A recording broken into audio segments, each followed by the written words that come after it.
Buat Malaysia hancur, Indonesia akan menakuti negeri jiran karena hal ini. Bak tabuh genderang perang.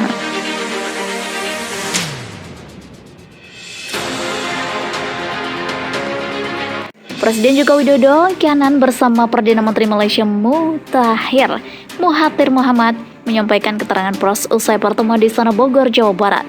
Kunjungan kenegaraan tersebut membahas permasalahan perbatasan kedua negara, tenaga kerja dan sekolah bagi anak tenaga kerja satu.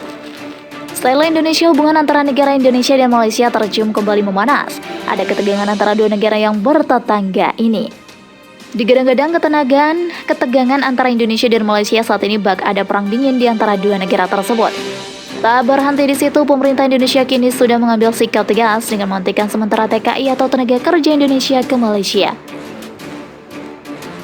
Melalui tindakan yang dilakukan di Indonesia ataupun sebagai respon dari munculnya pernyataan Perdana Menteri Malaysia terkait masalah perjanjian terkait penyaluran TKI ke negeri jiran.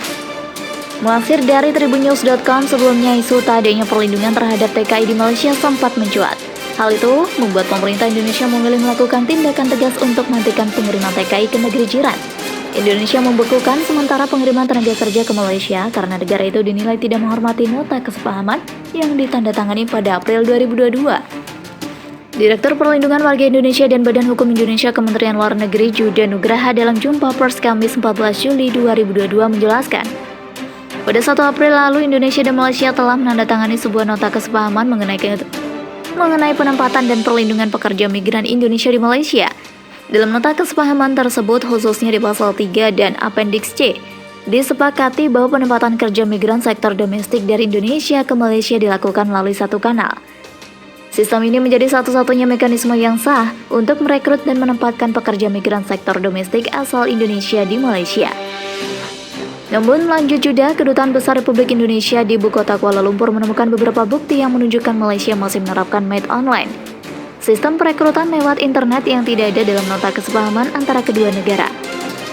Perekrutan secara online tersebut membuat pekerja migran Indonesia rentan dieksploitasi dan jelas melanggar Undang-Undang Nomor 18 Tahun 2017 tentang Perlindungan Pekerja Migran. Ini dikarenakan sistem Made Online itu membuat pekerja migran Indonesia masuk ke Malaysia tanpa melalui pelatihan, tidak memahami kontrak kerja, dan datang menggunakan visa turis yang kemudian diubah menjadi visa kerja. Kementerian dan lembaga terkait sudah mengadakan rapat untuk menyikapi persoalan ini dan diputuskan untuk menghentikan sementara waktu penempatan PMI atau pekerja migran Indonesia ke Malaysia hingga terdapat klarifikasi dari pemerintah Malaysia termasuk komitmen untuk menghentikan mekanisme sistem Made Online untuk penempatan PMI sektor domestik ke Malaysia, kata Juda. Tak sampai di situ saja, Juda menambahkan bahwa keputusan pemerintah sudah disampaikan secara resmi oleh KBRI di Kuala Lumpur. Kementerian Sumber Manusia Malaysia pada hari Rabu telah menerbitkan pernyataan pers yang menyatakan akan segera membahas isu ini dengan Kementerian Dalam Negeri Malaysia karena sistem Made Online ini berada di bawah kementerian tersebut. Juda mengatakan sejak penandatanganan nota kesepahaman 1 April lalu, proses penempatan memang belum dilakukan. Sejauh ini permintaan pekerja migran yang telah diterima lewat Made Online mencapai 15.000 sampai 20.000 orang, di mana sekitar 10.000 adalah permintaan dari sektor perkebunan dan manufaktur. Melihat ketegangan yang terjadi antara Indonesia dengan negaranya, Perdana Menteri Malaysia langsung turun tangan.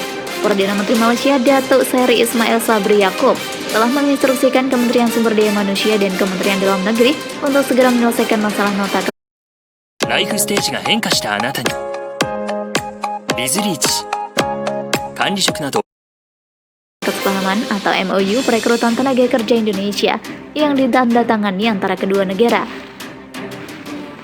Namun siapa sangka, dirinya disebut sebagai pangkal masalah Indonesia menghentikan sementara pengiriman TKI ke Malaysia. Ismail Sabri mengatakan hal itu harus segera diselesaikan untuk menghindari masalah antara Malaysia dan Indonesia.